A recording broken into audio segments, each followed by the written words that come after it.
श्री गणेशाय नमः. श्री स्वामी समर्थ. आज आपण सुंदरकांडातला दुसरा सर्ग वाचूया.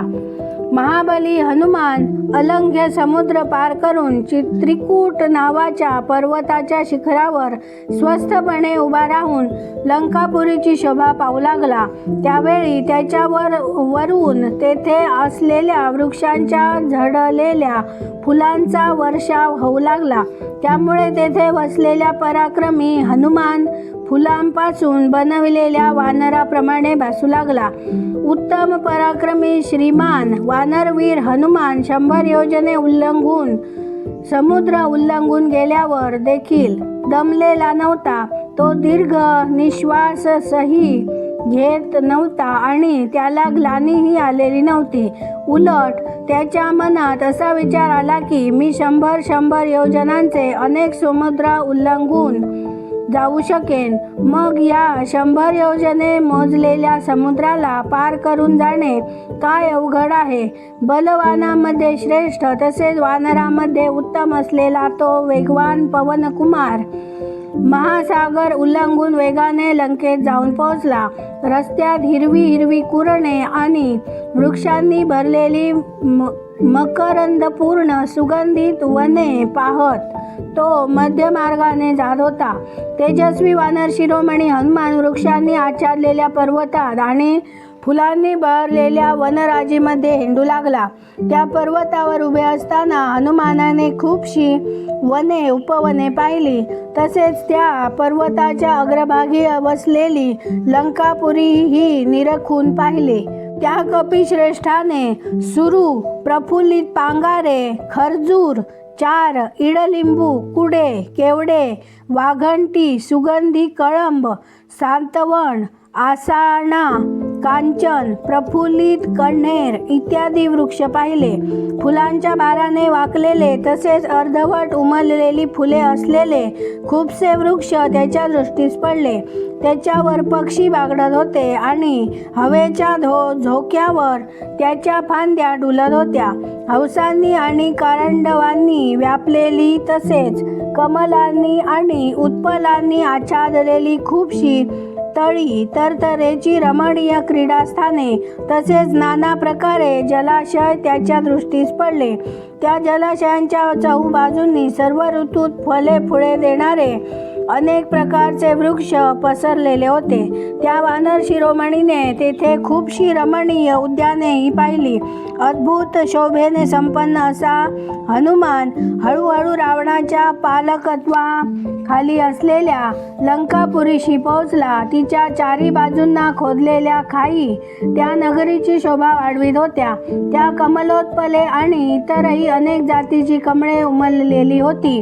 सीतेला पळवून आणल्यानंतर रावणाने लंकापुरीच्या रक्षणाचा कडेकोट बंदोबस्त करून ठेवला होता.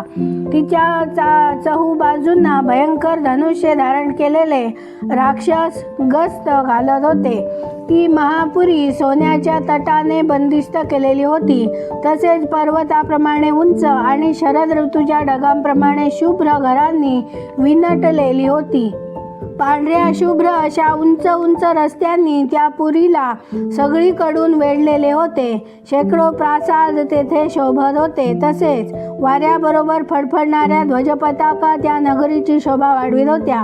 तिची बाहेरील फाटके सोन्याने बनवलेली होती आणि त्यांच्या भिंतीवर लतावेलींच्या चित्रांनी सुशोभित केलेल्या होत्या. एखाद्या देवाने देवपुरीचे निरीक्षण करावे त्याचप्रमाणे हनुमानाने त्या फाटकांनी सुशोभित केलेली लंकापुरी बारकाईने पाहिली. तेजस्वी कपी हनुमानाने सुंदर शुभ्र सदनांनी सुशोभित आणि पर्वताच्या शिखरावर स्थित अशा लंकेकडे जणू ती आकाशगामी नगरी आहे अशा नजरेने पाहिले. कपीवर हनुमानाने विश्वकर्म्याची निर्मिती असलेली ती लंका पाहिली. राक्षसराज रावणाने सुरक्षित ठेवलेली ती नगरी आकाशात तरंगत आहे असा त्याला भास झाला. विश्वकर्मा विश्वकर्म्याने घडविलेली ती लंका जणू त्याच्या मानसिक संकल्पनातून निर्माण झालेली एखादी सुंदर स्त्री होती. तिचा प्राकार आणि वेदी या तिच्या जांघा होत्या. समुद्राची जलसंपत्ती आणि वनराजी हे तिचे वस्त्र होते. शतघ्नी आणि शूल नावांची अस्त्रे हेच तिचे केस होते आणि मोठमोठ्या गच्च्या तिच्या कानात कुंडलाप्रमाणे शोभत होत्या. त्या पुरीच्या उत्तरद्वारापाशी पोहोचल्यावर वानरवीर हनुमान चिंतेत पडला. ते द्वार कैलास पर्वतावर वसलेल्या अलकापुरीच्या ब्रह्मद्वाराप्रमाणे उंच होते आणि आकाशात रेघ ओढीत आहे असा भास होत होता. असे वाटत होते की त्या द्वाराने जणू आपल्या उंच उंच प्रासादांवर आकाश उचलून धरले आहे. लंकापुरी ज्याप्रमाणे पाताळातली भोगवतीपुरी नागांनी भरली होती त्याप्रमाणे भयानक राक्षसांनी भरली होती. तिची निर्माण कला अचिंत्य होती. तिची रचना सुंदर ढगांनी केलेली होती. हे हनुमानाला स्पष्टपणे दिसत होते. पूर्वीच्या काळी साक्षात कुबेर तेथे निवास करीत होता.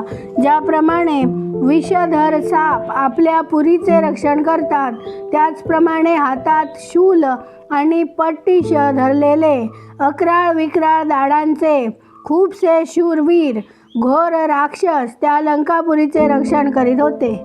त्या नगरीत असलेल्या चौकस पहारा तिच्या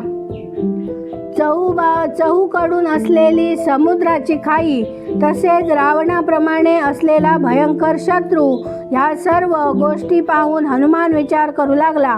जरी वानर इथपर्यंत येऊन पोहोचले तरी त्यांचे प्रयत्न व्यर्थ ठरतील, कारण युद्धाच्या मार्गानं देवही लंकेवर विजय मिळवू शकणार नाहीत. या लंकेहून विषम स्थान इतरत्र कुठेही नाही. या रावण पालित अशा दुर्गम लंकेत महाभाऊ रघुनाथ देखील काय करतील? राक्षसावर सामनीतीचा प्रयोग करण्याची योजना सफल होईल असं वाटत नाही. त्यांच्यावर दामभेद आणि युद्धदंड या नीतींचा प्रयोगही सफल होण्याची सुतराम शक्यता नाही. इथं 4च वेगवान वानर पोहोचू शकतील. वालीपुत्र अंगद, नील, मी आणि बुद्धिमान राजा सुग्रीव. ते असो. सगळ्यात आधी विदेहकुमारी सीता जिवंत आहे की नाही याचा शोध लावायला हवा. जनक किशोरीचं दर्शन घडल्यानंतरच मी त्याविषयी काही विचार करीन. त्यानंतर त्या पर्वत शिखरावर उभा असलेला कपिश्रेष्ठ हनुमान श्रीरामचंद्रांच्या अभ्युदयासाठी सीतेचा शोध लावण्याच्या युक्त्यावर 2 घटकापर्यंत विचार करीत राहिला. त्याने विचार केला, मी या रूपात राक्षसांच्या या नगरीत प्रवेश करू शकणार नाही, कारण खूपसे क्रूर आणि बलवान राक्षस तिच्या रक्षणात गुंतले आहेत. सीतेचा शोध घेतेवेळी मला स्वतःला लपविण्यासाठी इथल्या सर्व महातेजस्वी, महापराक्रमी आणि बलवान राक्षसांचा डोळा चुकवायला हवा. तेव्हा मला रात्रीच्या वेळी या नगरात प्रवेश करायला हवा आणि सीतेच्या शोधाचे महान समयोचित कार्य सिद्धेला नेण्यासाठी जे डोळ्यांनी पाहता येणार नाही असं एखादं रूप धारण करायला हवं. केवळ कामावरूनच कोणी आलं होतं असं अनुमान निघावं. देव आणि दानवांसाठीही दुर्जय असलेल्या त्या लंकापुरीकडे पाहत आणि वारंवार दीर्घ श्वास घेत हनुमान असा विचार करू लागला की असा काय उपाय करावा बरं की ज्यामुळे दुरात्मा राक्षसराज रावणाच्या दृष्टीआड राहून मी मिथिलेश कुमारी जनकात्मजा सीतेचं दर्शन घेऊ शकेन. कोणत्या रीतीनं हे कार्य पार पडावं की ज्यामुळे जगद्विख्यात श्रीरामचंद्रांचं कामही बिनसणार नाही आणि मी एका बाजूला एकट्या जानकीला भेटू शकेन. ज्याप्रमाणे सूर्योदय झाल्यावर अंधकार नष्ट होतो त्याप्रमाणे जमून आलेला काम बिघडून जातं आणि याला कारण काय तर अथवा अविवेकाची कार्य करणाऱ्या दूताच्या हातात पडून देश आणि कालाला विपरीत व्यवहार होतो. असं कित्येक ठिकाणी घडलं आहे. राजा आणि मंत्र्यांकडून निश्चित केलेला कर्तव्य अकर्तव्य विचार देखील एखाद्या अविवेकी दूताच्या हाती सोपविला तर साफल्य शोभा मिळवू शकत नाही. स्वतःला पंडित समजणारे अविवेकी दूत सगळ्या कामाचा घात करतात.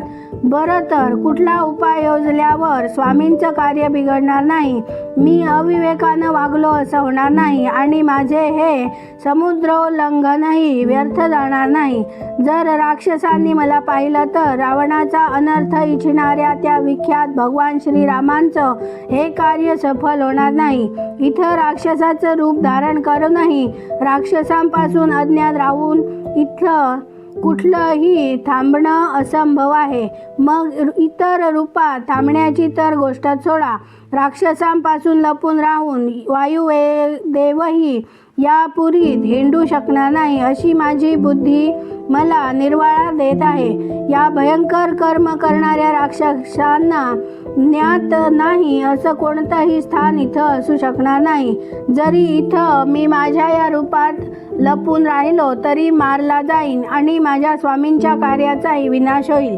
तेव्हा मी रघुनाथांचं कार्यसिद्धीला नेण्यासाठी रात्रीच्या वेळी आपल्या याच रूपात छोटंसं शरीर धारण करून लंकेत प्रवेश करीन.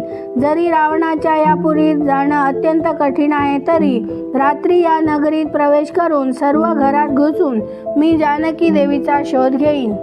असा निश्चय करून वीर वानर हनुमान वैदेहीच्या दर्शनासाठी उत्सुक होऊन त्यावेळी सूर्यास्ताची वाट पाहू लागला.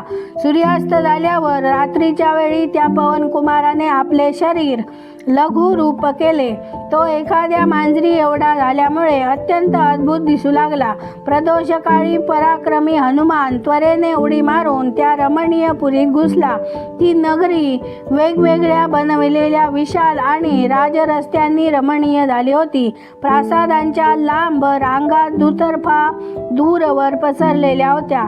सोनेरी रंगांच्या खांबांनी आणि सुवर्णाच्या जाळ्यांनी विणटलेली ती नगरी गंधर्व नगरीप्रमाणे रमणीय भासत होती.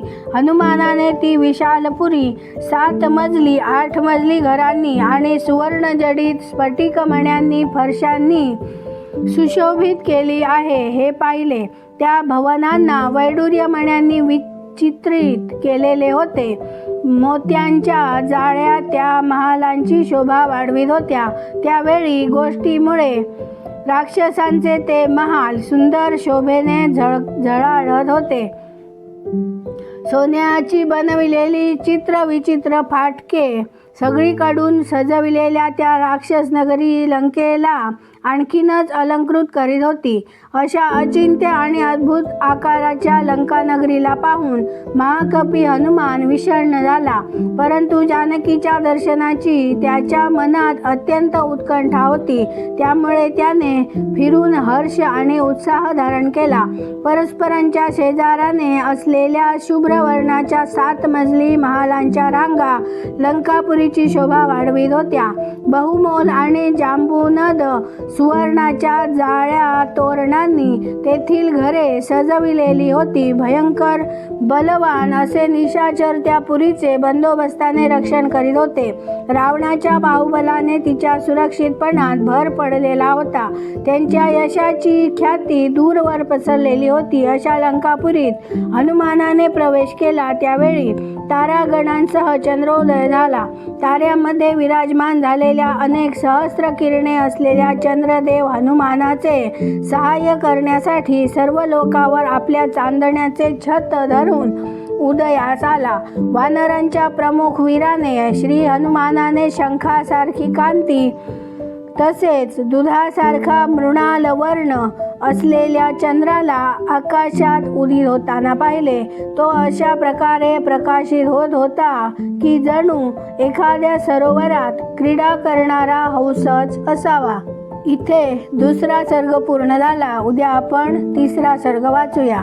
आवडल्यास लाईक, शेअर, सबस्क्राईब करा. बेल आयकॉन क्लिक करा. कमेंट करून आपले विचार नक्की कळवा. धन्यवाद. जय जय श्रीराम.